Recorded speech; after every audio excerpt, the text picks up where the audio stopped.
आगे यूं ही बढ़ते रहे नए उम्मीदों के साथ, सारे दर्द बीत जाए पुराने सालों के साथ। कभी जीवन में गम की परेशानियां ना आए, सुख समृद्धि घर आए नए सालों के साथ।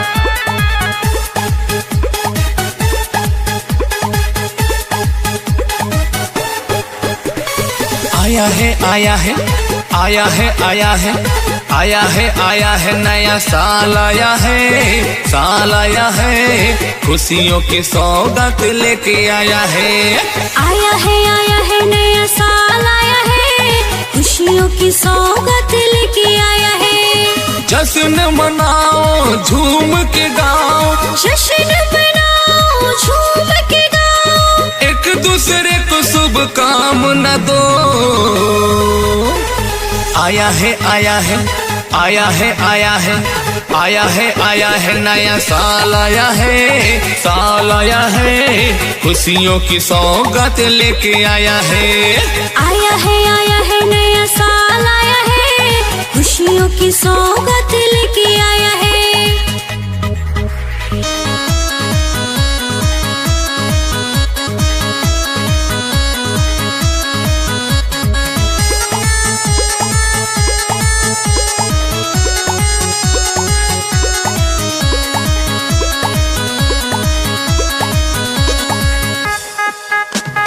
नया सबेरा नई किरण है, नया हौसला नई उमंग है, नया हौसला नई उमंग है। नया सवेरा नई किरण है, नया हौसला नई उमंग है। चारों तरफ खुशियाँ फैली है, नया साल का नई तरंग है। जश्न मनाओ झूम के गाओ, जश्न मनाओ झूम के गाओ, एक दूसरे को शुभकामना दो। आया है आया है आया है आया है आया है आया है नया साल आया है, साल आया है, खुशियों की सौगात लेके आया है। आया है नया साल आया है, खुशियों की सौगात लेके आया है।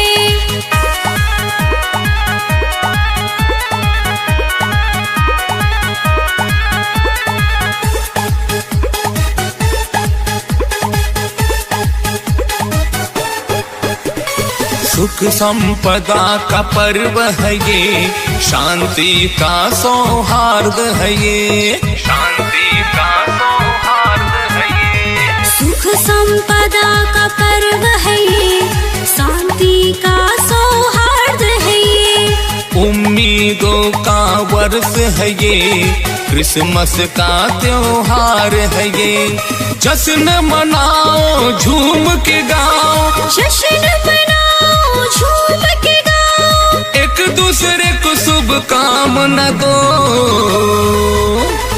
आया है आया है आया है आया है आया है आया है नया साल आया है, साल आया है, खुशियों की सौगात लेके आया है।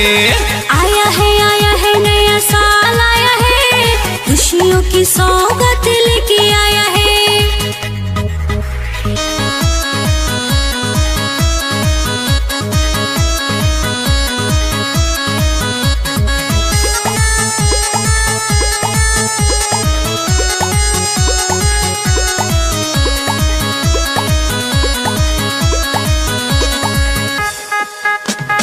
चारों दिशाओं में डंका बजे, यश और कीर्ति खूब बढ़े, यश और कीर्ति खूब बढ़े। चारों दिशाओं में डंका बजे, यश और कीर्ति खूब बढ़े।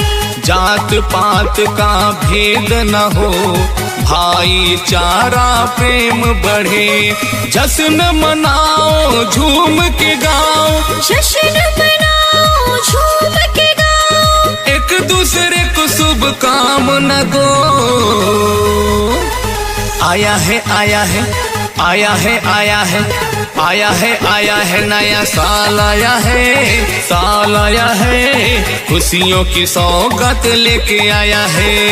आया है नया साल आया है, खुशियों की सौगात